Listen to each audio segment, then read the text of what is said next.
Så blev det tid til Projekt Campervan version 2.0. Og som I kan se, har vi købt en ambulance, og ja, de blå blink virker stadig.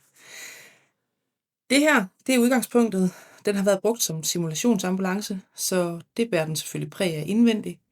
Vi må ikke beholde de blå blink, men der er en masse andre fede ting ved den her bil, som vi har tænkt os at beholde. Mere om det senere. Skydedøren sidder i højre side, ligesom i vores gamle camper. Det er her, lige inden for døren, at vi vil bygge vores loungeområde med en stor L-formet sofa. Bagtil er der nogle rigtig fede features. Dørene kan åbne helt op, takket være de specielle hængsler, og så låser de simpelthen fast omme på siden af bilen med magneter. Det er virkelig genialt. Derudover har bilen 2 af disse lamper på hver side.